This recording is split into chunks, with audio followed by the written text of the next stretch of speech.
Bismillahirrahmanirrahim. Alhamdulillahilladzi hadana li hadza wa ma kunna linahtadiya laula an hadanallah. Asyhadu an la ilaha illallah wahdahu la syarikalah wa asyhadu anna sayyidana wa nabiyyana Muhammadan abduhu wa rasuluh. Allahumma salli wa sallim wa barik ala sayyidina Muhammad Miftah babir rahmatillah andada ma fi ilmillah salatan wa salaman daimaini bidawami mulkillah wa ala alihi wa sahbihi wa man walah. Allahumma salli wa sallim wa barik ala sayyidina Muhammad an-nabil kamil wa ala alihi kamala nihayata li kamalika wa adada kamalih. Amma ba'du. Masyaallah hadirin yang dimuliakan Allah Subhanahu wa taala, terlebih dahulu kita bersyukur kepada Allah Subhanahu wa taala atas nikmat yang Allah Subhanahu wa taala berikan kepada kita hingga di malam hari ini kita masih diberikan Allah Subhanahu wa taala nikmat iman, nikmat Islam serta nikmat taufik dari Allah Subhanahu wa taala. Mampu kita melaksanakan salat maghrib berjamaah, berzikir dan berdoa. Mudah-mudahan amal ibadah kita diterima oleh Allah Subhanahu wa taala. Panjangkan umur kita dalam taat kepada Allah Subhanahu wa taala. Diampuni segala dosa-dosa kita, dosa kedua orang tua kita, keluarga kita dan kaum muslimin diberikan Allah Subhanahu wa taala taufik, diangkat bala dan musibah. Satukan umat Islam dalam ukhuwah Islamiyah dan kita semua adalah kita menemui ajal kita kecuali dalam keadaan husnul khatimah. Amin ya rabbal alamin. Dan senantiasa kita bersalawat kepada junjungan kita, suri tauladan bagi kita, penunjuk jalannya kita, Nabi besar Sayyiduna Muhammad sallallahu alaihi wasallam beserta keluarga dan para sahabatnya. Hadirin yang dimuliakan Allah Subhanahu wa taala, sebelum kita melanjutkan masih berkenaan dengan pembahasan wudu, perlu kita ketahui dan sadari sangat pentingnya kita dengan ilmu. Maka setiap saat harus ada pengoreksian diri kita, pengetahuan apa, ilmu apa yang belum kita ketahui daripada kewajiban yang Allah Subhanahu wa taala berikan kepada kita. Karena ini adalah ilmu wajib kita tuntut. Maka kita ni harus sadari bahwa kita kurangnya ilmu pengetahuan. Jadi kalau orang sudah merasa cukup, tidak perlu ilmu, berarti itu adalah orang bodoh. Dia tidak mengetahui hakikat ilmu. Orang alim sekalipun menguasai ilmu banyak sekalipun, maka dia pasti merasa dirinya kurang ilmu. Karena setiap orang yang bertambah keilmuannya, dia merasa kurang daripada keilmuan yang dia dapatkan. Maka ada seorang ulama menyatakan kategori manusia itu dan dibagi 4 kan, berkenaan dengan masalah ilmu. Rajulun yadri wa annahu yadi wa huwa yadri fa huwa alimun fattabi'uhu. Pertama ada seseorang itu adalah rajulun, dia mengetahui, dia sadar bahwa dia mengetahui, yaitu dia mengajarkan ilmunya, maka ikuti orang ini. Ini orang yang berilmu. Jadi orang yang tahu bahwa dirinya itu tahu, maka ya pelok ya wong ini. Ada yang kedua, rajulun yadri wala ya'lam wala yadri annahu yadri. Fa huwa naimun fastaqiduhu. Yang kedua ini adalah seseorang orang laki-laki atau seseorang, dia mengetahui tapi dia tidak mengetahui, itu tidak ada sadar bahwa dia itu mengetahui. Ini orang yang dikatakan orang yang tidur, dia bangunkan. Jadi ada orang yang kadang-kadang dia itu berilmu, tapi tidak sadar dia itu berilmu. Ilmu itu dia tidak sadar dia dibutuh ke wong. Maka wong ini harus dibangunkan. Dia ngajari wong. Contoh wong yang kedua ini adalah dia mungkin dia baca ngaji, baca membaca Quran, pernah belajar tajwid, bagus dia ngajinya. Nah dia merasa dia tak ada baca, sedangkan wong yang di sekitarnya banyak ada baca ngaji. Nah ini bangunkan wong ini, payu ajarkan ilmu kau tu, karena di sekitarnya wong tak baca kan? Ngaji. Nah ini ada wong yang modal itu dia ada aku bukan ustaz aku, tapi ilmu dia tu harus disampaikan, karena wong yang di sekitarnya tidak baca ngaji, lain kalau baca kalau. Nah itu ajarkan dengan apa yang tahu. Makanya dikatakan orang ini orang yang tidur tak sadar, dia bangunkan, suruh dia biar ngajari yang ada, yang baca dia, terutama ngajar ngaji. Ada yang ketiga, rajulun la yadri wa yadri annahu la yadri fa mustarshidu fastashhidu. Orang yang ketiga ini adalah orang yang tidak mengetahui, tapi dia sadar bahwa dirinya tidak tahu. Maka ini orang adalah orang yang minta petunjuk, orang nak belajar, maka njuk dia petunjuk. Maksudnya njuk dia ilmu, kepengen tahu.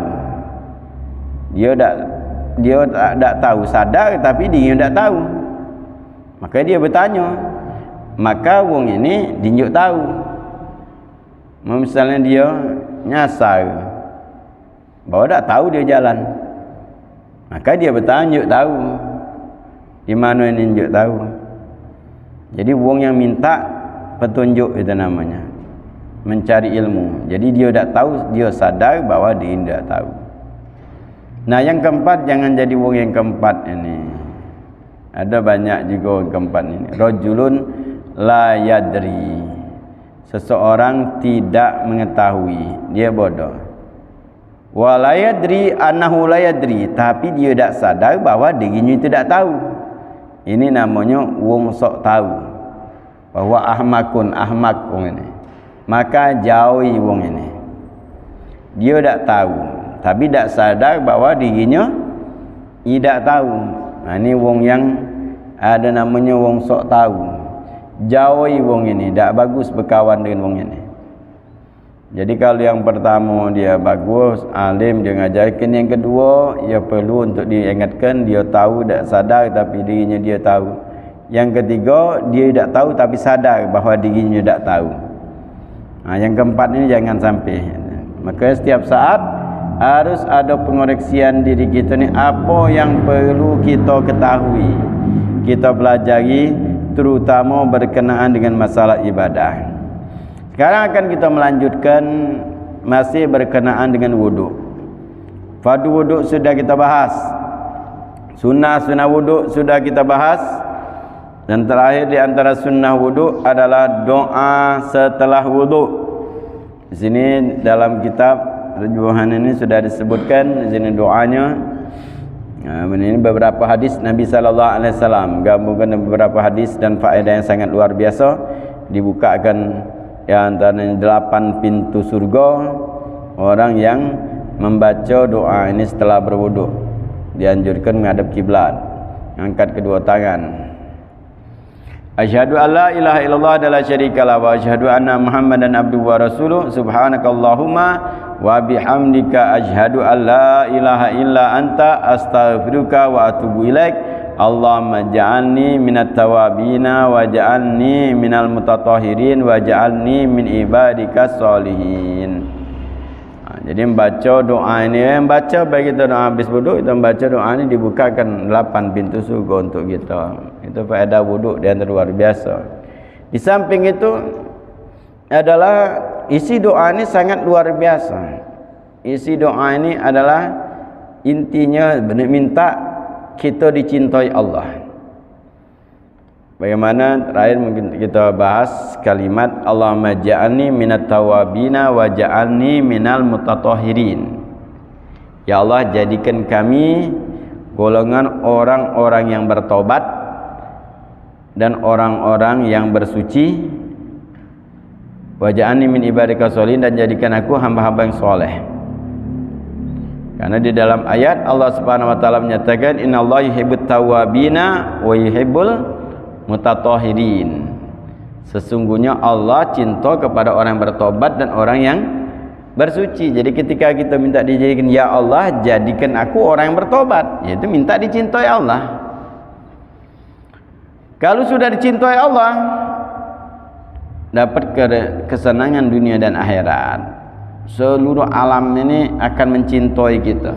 Dalam hadis riwayat Imam Bukhari dan Muslim, Rasulullah sallallahu alaihi wasallam menyatakan, idza ahabballahu 'abdan, apabila Allah mencintai seorang hamba, nada Jibril, Allah panggil malaikat Jibril. Ini di antara tugas malaikat Jibril, itu juga karena malaikat utusan Allah nyampaikan kepada apa? Para malaikat. Sampai sekarang malaikat Jibril nyampaikan apa?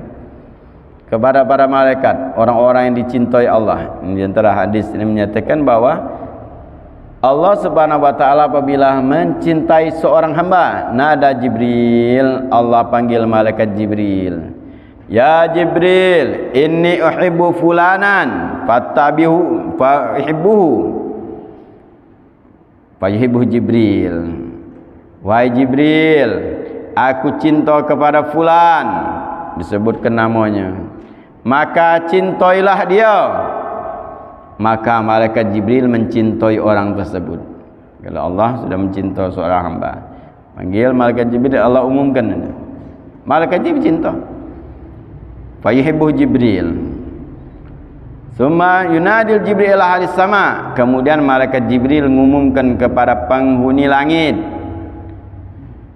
ya ahlas sama, innallaha yuhibbu fulanan fahibbuhu yuhibbuhu ahlus sama. Jadi malaikat Jibril mengumumkan di langit, penghuni langit, berapa banyak penghuni langit hanya Allah yang tahu. Para malaikat, Allah Subhanahu wa taala hitungannya hanya Allah yang tahu. Kita ni yang wajib kita ketahui 10 malaikat. Jumlah malaikat tidak ada yang kita tahu kecuali Allah Subhanahu wa taala. Jadi kalau sikap faedahnya dalam membaca salawat kepada Nabi Muhammad sallallahu alaihi wasallam, membaca salawat itu di dalam kitab Mukasyafatul Qulub Al-Imam Ghazali ada satu riwayat tentang faedah membaca salawat. Ada Allah Subhanahu wa taala memiliki malaikat yang kepalanya di arsy, kakinya di bawah bumi paling bawah, memiliki bulu sebanyak makhluk Allah Subhanahu wa taala dari cahaya. Apabila ada orang yang bersalawat kepada Nabi Muhammad sallallahu alaihi wasallam, maka Allah perintahkan malaikat tersebut menyelam di lautan cahaya. Setelah mengibaskan bulu-bulunya dan keluarlah tetesan-tetesan dari bulu-bulu yang sejumlah makhluk, diciptakan Allah malaikat. Berapa banyak itu malaikat? Itu satu kali salawat. Malaikat diciptakan, dan malaikat-malaikat tersebut tugasnya adalah beristighfar untuk orang bersalawat kepada Nabi Muhammad sallallahu alaihi wasallam. Itu jumlah malaikat, sudah ada yang tahu. Jadi malaikat Jibril mengumumkan di penghuni langit, wahai penghuni langit, Allah cintai fulan bin fulan, maka cintailah. Kata malaikat Jibril, cinta galau ahli langit. Maka sebelum dicintai di bumi, orang-orang yang dicintai Allah, kekasih Allah, penghuni langit sudah cinta dulu. Bahkan kadang-kadang di bumi ini orang tidak kenal sama sekali, tapi top di langit. Masyhurun fis sama, masturun fil ard. Terkenal di langit, tapi tertutup, tersembunyi di bumi, tidak diketahui. Di antaranya siapa orang yang ini? Wes Al-Qarni atau Wes bin Amr. Terkenal di langit Wes bin Amr, tapi di bumi tidak terkenal. Keluarganya dewek tidak kenal. Ibadah luar biasa, hebat, top. Wes bin Amr. Belum lagi kayak di hari kiamat, terkenal luar biasa. Orang berharap dekat dengan orang-orang yang demikian. Itu namakan Uwais bin Amr atau Uwais Al-Qarni. Menyembunyikan ibadahnya luar biasa. Tak tahu orang sama sekali. Kalau tidak diungkapkan oleh Nabi Muhammad sallallahu alaihi wasallam, maka tidak ada yang tahu di bumi ini siapa Uwais bin Amr. Kerana Nabi sallallahu alaihi wasallam tidak mengungkapkannya. Mungkin tidak ada yang kenal sama sekali. Mungkin sekarang banyak juga orang-orang yang tidak dikenal di bumi. Di langit terkenal. Tapi kadang-kadang Allah Subhanahu wa taala menjelang wafat orang-orang yang baik, Allah Subhanahu wa taala perkenalkan. Karena dalam hadis ini ketika Allah memanggil malaikat Jibril mengumumkan, setelahnya baru diletakkan di bumi kecintaan tersebut. Tsumma yud'un fil ard, qabulul fil ard. Kemudian baru diletakkan di bumi kecintaan tersebut, diterima di bumi.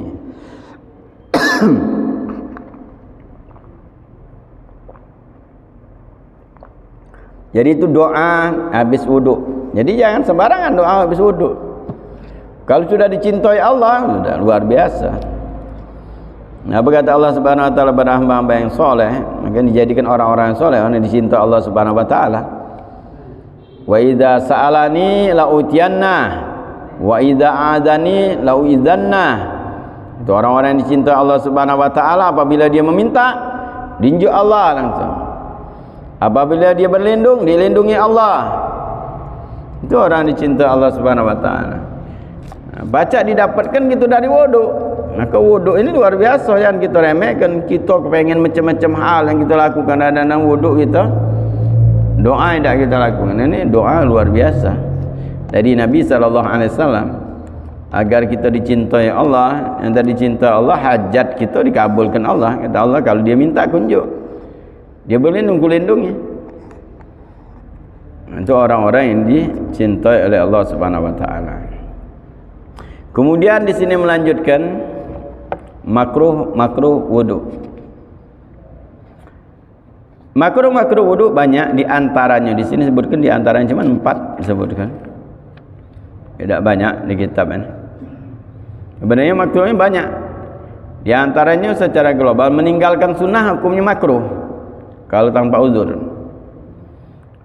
Lain kalau ada uzur. Jadi kalau misalnya ada wudu, dia tidak cuci tangan, tidak kumur-kumur, sah wudunya. Tapi makruh meninggalkan sunnah tanpa uzur. Tapi kalau ada uzur, bahkan kadang-kadang lebih afdol, seperti misal banyu sedikit, orang antri panjang. Nah, ini gitu, ngejo ku wong lain itu sunnah juga.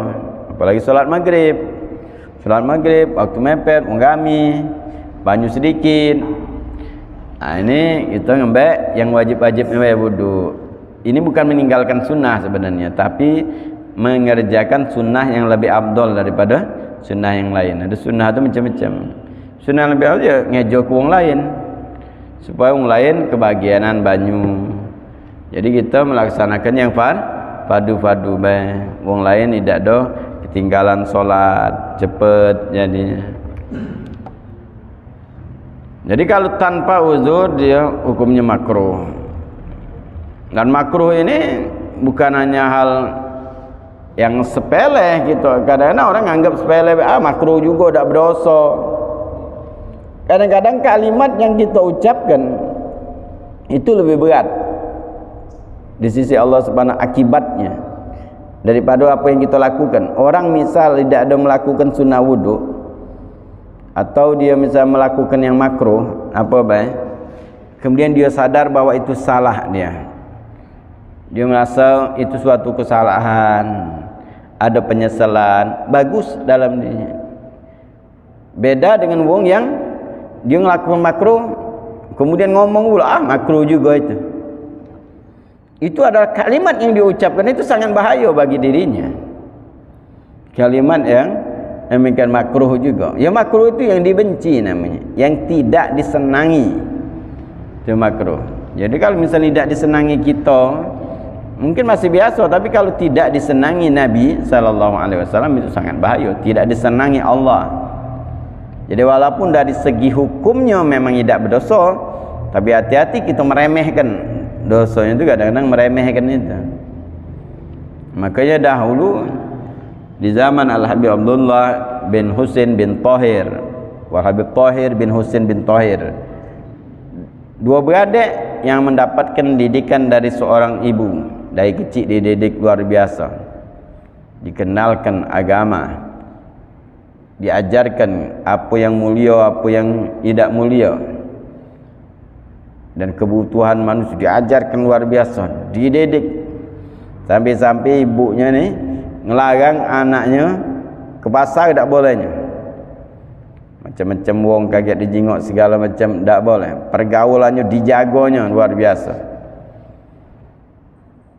Jadi tak pernah dahulu lagi di Hadramut sana. Hadramut sana sampai sekarang itu juga saling jaga, menjaga orang lain, nyingok orang lain, persaudaraan banyak. Dulu kita di Palembang itu juga setiap insan kampung ada sesepuhnya, anak orang lain dijaga, dijuk tahu, dimarahi. Dulu memang itu saling perhatian satu sama lainnya. Dan ini lagi seolah-olah dianggap musuh. Ada orang misalnya anak orang lain ribut, misalnya cegah, bapaknya marah, ribut jadi. Kalau orang dulu bersyukur, kalau misalnya ada anaknya kena marah, berarti apa? Anaknya tak benar. Bung yang marah ini meluruskan anaknya. Terima kasih bung dulu. Saling ada perhatian. Ini hari gara-gara itu sudah antaklah situ anak bung juga. Nah, tak kata kepedulian satu sama lainnya. Udah Hadramut sana sangat peduli, banyak bung nyingok ketika misalnya ada anak bung seperti Habib Abdullah bin Husain bin Tahir ini, dua beradik ini. Kan nak nyingok wong nak nyembelih unta, wong nyingok nyembelih unta, akhirnya wong nyembelih unta ni ke pasar, di pasar nuntut dia. Oh, akhirnya nyingok nyembelih unta, balik ke pasar. Pas di pasar nyampe ada orang tukang daging, nyingok budak kecil ni, anak siapa ini pasar ini, pasti tak tahu orang tuanya ini. Budak ni main jauh-jauh sini, bukan tempat dia main sini, bahaya. Panggilnya dua ikut anak, sini nak, ngapa sini dah? Sini marak, belaginya daging, ya, bungkusnya, tunjukkan ibu kamu itu dia, tunjuk ibu kamu. Budak kecil tak ada senang. Oh senang boleh dah, boleh daging. Balik katanya ibunya pasti dah senang. Balik ke rumah dia tahu, bu ini nah boleh daging kami tunjuk wong. Siapa tunjuk kamu daging? Si anu nah. Ni pasal terima kasih kata ibunya. Ibu ngomong terima kasih dia jual daging, nginjuk tahu anak aku ke pasar, disiksanya anaknya. Bukan senang boleh daging itu nginjuk tahu nah. Belahnya nginjuk tahu. Pasti anak ini nginjuk tahu ibunya kata tahu anaknya ke pasar. Nginjuk tahunya itu caranya. Kena marah anaknya. Nabi Abdullah dikatakan dia waktu sudah besar dia ngomong semenjak itu kami tak pernah lagi apa ke mana-mana. Gaulan tak lain ada ke masjid, tempat yang baik, pasar tak pernah. Itu pada saat itu bagaimana didikan. Nah ini luar biasa, perhatian ibunya luar biasa. Hingga berkenaan dengan yang makruh ini, pada saat itu di masjid beliau tiap hari solat berjamaah di masjid, suruh ibunya. Tapi habis solat balik kata ibunya. Habis solat balik ditanyoi. Solat itu tidak ada sembarangan, mereka nyuruh solat ditanyoi habisnya. Solatnya Nabi dah, imamnya siapa, ayatnya baca ayat apa, surat apa dibaca, ditanya. Sebelah kamu siapa solat, sampai itu ditanya. Biar nyingok memastikan anak memang solatnya.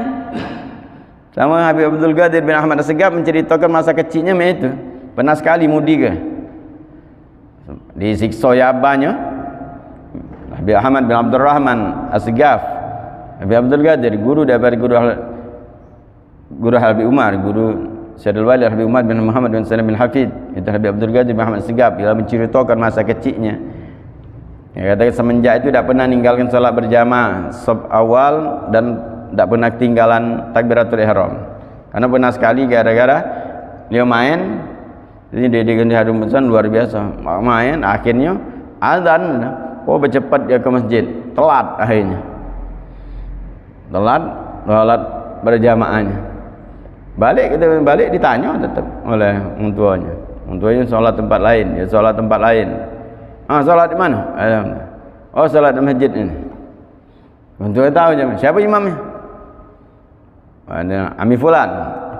Syanu dia katakan, memang biasa imamnya ini dia nyebut baik. Oh ya benar. Surat apa? Karena surat biasa. Oh malam ini surat ini, baca surat ini. Ya.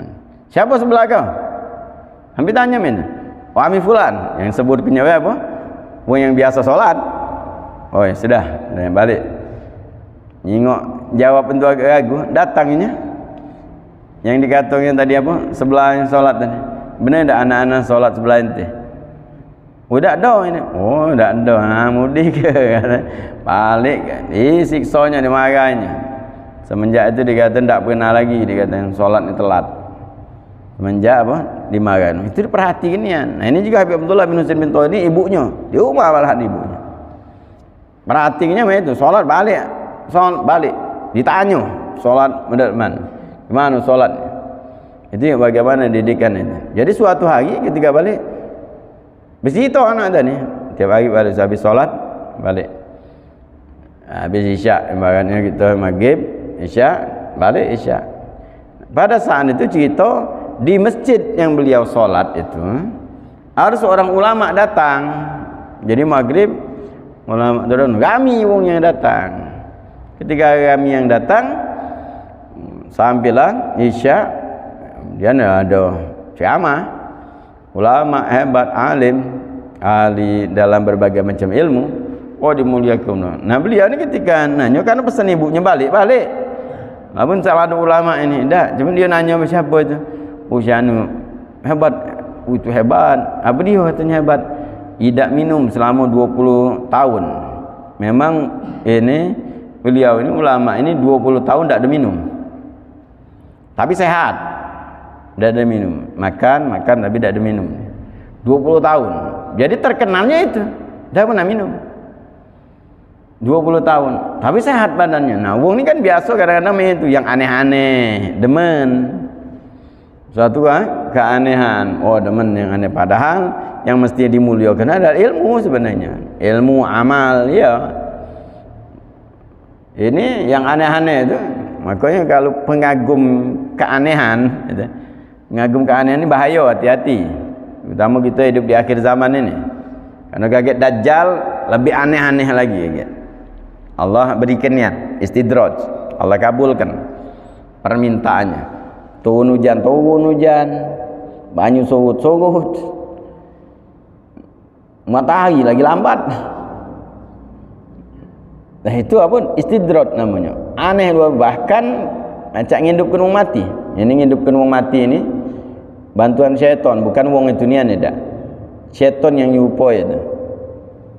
Maka apalagi sekarang ini sudah banyak pengikut Dajjal bakalan itu ya. Dajjal diantaranya menampilkan, kenapa dikata menampilkan ngidupkan wong mati? Karena sekarang ini dalam keilmuan banyak wong yang dia meyakini bahwa akan ada ilmu suatu saat kaget baca ngidup wong mati. Makanya ada sekarang ini banyak jasad-jasad minta diawetkan. Ada perusahaan tentang pengawetan jasad ada. Supaya apa kaget kalau ada ilmu baca dibangkitkan lagi. Nah Dajjal kaget nampilkan di antaranya itu. Tapi ini bantuan syaitan ya. Nah ini berat. Makanya banyak kadang yang imannya lemah kena fitnah Dajjal. Memang tidak kalau misalnya lemah, apalagi yang pengagum keanehan-keanehan ini. Itu Dajjal mana kuburan orang tua kau?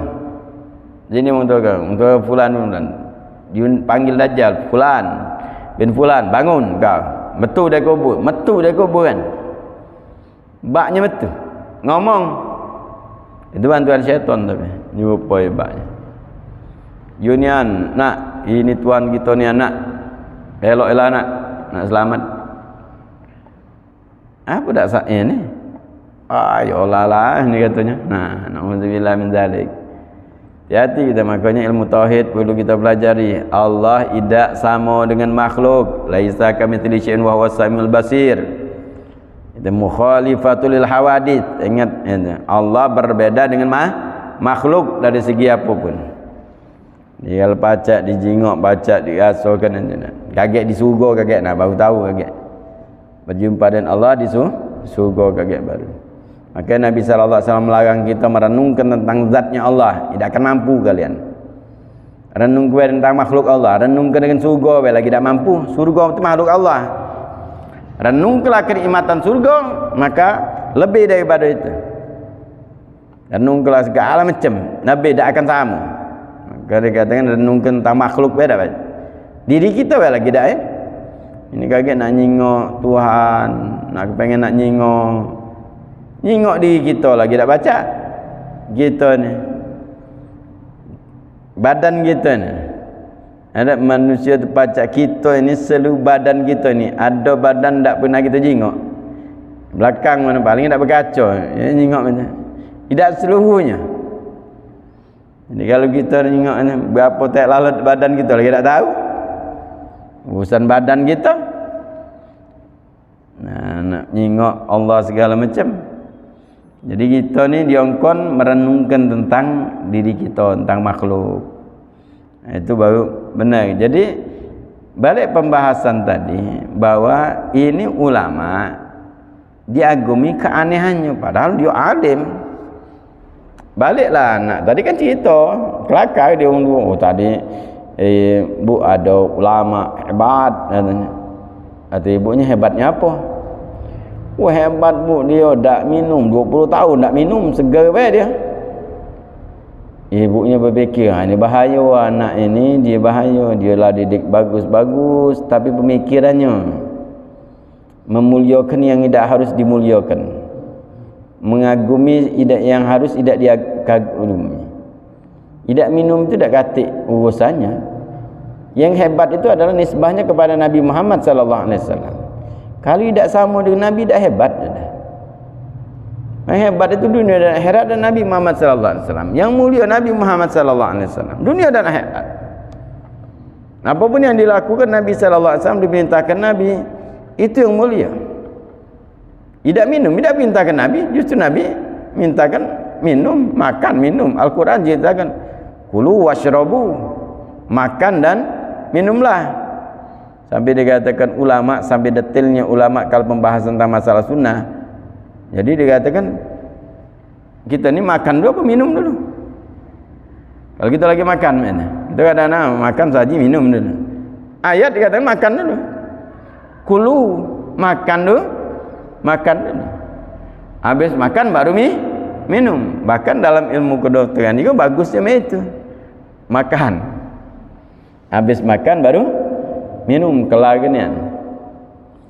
Nah itu kenapa sangkingnya ulama dibahas ulama sampai yang mana abdolnya di dalam kalau kita makan menurut firman Allah Subhanahu wa taala, karena Allah menyatakan kulu, makanlah, washrabu, baru minum. Sampai sini itu detailnya mereka. Jadi makan, minum. Itu bagus, mengikuti perintah Allah. Makan mengikuti perintah Allah.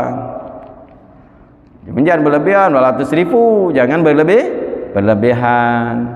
Makan, minum. Jadi ketika kita aktivitas kita makan dan minum adalah kita mendapatkan pahala ketika kita mengikuti Allah Subhanahu wa taala dan sunnah Nabi sallallahu alaihi wasallam.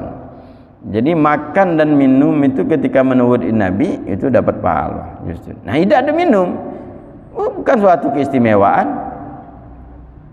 Maka akhirnya ibunya khawatir dengan anaknya. Maka beliau ngembek banyu segelas. Ngomong dengan anaknya, "Nak, pergilah kau ke masjid lagi. Kau pergi kedua. Tunjukkan ulama itu banyak minum ini. Katakan kepadanya, minumlah sebagaimana Nabi Muhammad sallallahu alaihi wasallam minum." Dan ibu tanyakan kepada dia, selama 20 tahun itu apakah engkau tidak melakukan yang makruh? Kalau engkau tidak pernah melakukan yang makruh, baru kau hebat. Akhirnya anak tadi balik lagi ke masjid dengan awak minum. Dah pesan ibunya kalau ada orang halangin, dia tahu minta barokah. Bahasa kita ni minta jampian. Minta ni awak banyak minum. Atau dah kecil ni tadi. Orang dua ngawak banyak minum. Nak mana kamu? Orang tidak minum, tidak nak minta jampian. Minta barokah katanya. Pergilah, akhirnya marah ulama tadi. Nah, ngapa katanya? Dah ibu kirim salam, kata ibunya minumlah sebagaimana Nabi minum. Nabi sallallahu alaihi wasallam minum, dan ibu bertanya selama 20 tahun itu ada tak melakukan yang makruh? Kalau engkau melakukan makruh tak ada hebat, kata ibu. Dengan omongan itu, maka wong yang baik itu selantiasa mugol ada budak kecil, kalau benar dipelok pelok ni benar ini omongan budak kecil ni. Kalau bangsa kita mungkin dah benar budak kecil ni tahu apa kau. Ini tak baiknya baik minum dengan cara Nabi 3 kali nafas, baca bismillah dengan doa-doanya 3 kali nafas dulu. Ngomong dia terkejut pun. Artinya tak ada minum. Ini minum. Dia ngomong apa pada saat itu? Benar kata ibu budak gua ini. Yang hebat itu bukan hal-hal yang aneh. Yang hebat itu kalau tidak melakukan yang makruh baru hebat. Jadi kamu jangan muliakan hal-hal yang aneh-aneh. Kalau tidak melakukan yang makruh baru hebat. Semenjak itu tertanam dalam diri anak kecil tadi. Oh benar kata ibunya. Kan ada juga ulama ni sampai dia minum dengan sunnah Nabi sallallahu alaihi wasallam menyatakan yang hebat itu bukan yang tidak minum, kata yang anak-anak hebat tidak pernah melakukan makruh. Maka sampai besar anak kecil ini jadi ulama hebat, Al-Habib Abdullah bin Husain bin Thahir, sampai semasa tuanya beliau ngomong apa? Ma fa'altu makruh wala hamamtu bihi.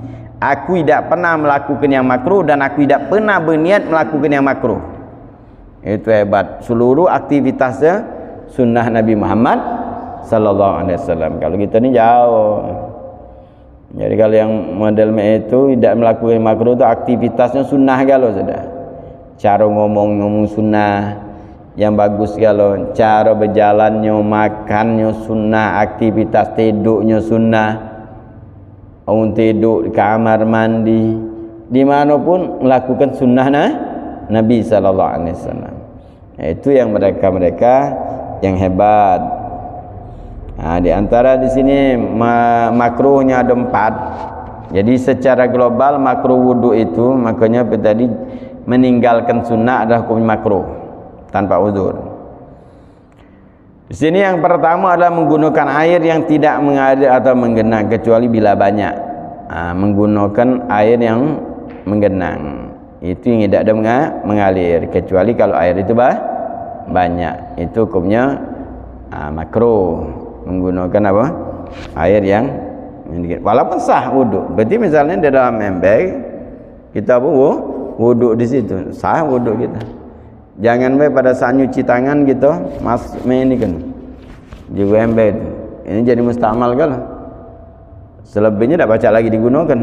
Tapi kaki akan dibahas tentang masalah banyu. Setelah pertemuan sekali lagi akan insyaallah akan detail kita akan membahas tentang banyu sedikit dan banyak, dan diantaranya namakan banyu mustamal itu. Karena kadang-kadang ini mustamal tapi tak ada paham dia apa itu mustamal. Banyu mustamal itu apa? Jadi banyu sedikit di ember masih pacak digunakan untuk berwudu. Tapi di sini kadang-kadang hukumnya makruh. Ya, banyu yang di dalam satu ember itu pacak itu. Tapi dengan syarat itu tadi, jangan sampai ini. Atau misalnya waktu nyuci muka masuk lagi galau-galau itu. Kayak kalau percikan tak apa-apa. Kayak masalah banyu akan kita paham bagaimana yang dinamakan banyu mustakmal itu apa. Itu yang penting, harus kita paham apa dia banyu mustakmal itu.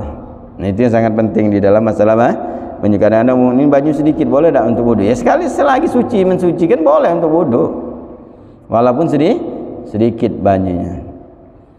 Yang kedua, kurang atau lebih dari 3 kali dalam melakukan rukun dan sunnah. Itu juga lebih daripada 3. Sunnah kan 3, cuci tangan 3 kali, kumur-kumur 3 kali, masuk ke banyu ke hidung 3 kali, cuci muka 3 kali. Sunnah 3 kali. Kalau lebih dari 3 kali maka hukumnya makruh. Yakin memang. Yakin 4. Ngembek lagi. Hukumnya makruh. Yang ketiga, meninggalkan salah satu sunnah wudu. Tadi sudah dibahas. Global ini meninggalkan sunnah hukumnya makruh. Kemudian keempat, berlebih-lebihan dalam menggunakan air, juga makruh. Kalau kita sekarang ini banyu di keranan itu, mukanya itu terlalu besar, makruh itu. Bau karena apa? Manca gitu. Dikit baik cukup. Itu apalagi kita makin nada pula main dikit baik. Ini nongse apa? Sedera-derasnya. Ai banyak wakaf juga, ngayahnya dah lah. Makruh hukumnya. Bahkan dalam berlebihan ketika pada saat di laut sekalipun makruh hukumnya tetap. Wudu di laut. Oh, ini apa? Banyak-banyak. Hukum makruh walaupun balik lagi ke laut itu. Hanya di sebanyak itu hukumnya makruh. Nah, apalagi yang kita keranan apa? Oh, anca ini dikit baik. Jika kalau kita nyak wudu, beda antara wudu kalau kita buka keran dikit dengan yang banyak pol itu, yang dikit ini lebih sentoso wudunya, dikit, lebih lemak masuknya. Tapi kalau pasti ngacak itu lah. Nah itu dikit sampai doa kumur-kumur sampai tanda sampai baca doa. Ini bahkan kalau ada buang itu dia nyekel kerananya itu untuk kumur-kumur. Nada mati ke dulu. Karena mubazir banyak betul. Ini kalau misalnya ni, jadi kalau pegang ni kumumuna, dah penuh, ini mati ke dulu, buka lagi. Itu kadang-kadang banyak tu buang daripada yang kita gunakan untuk berwudu.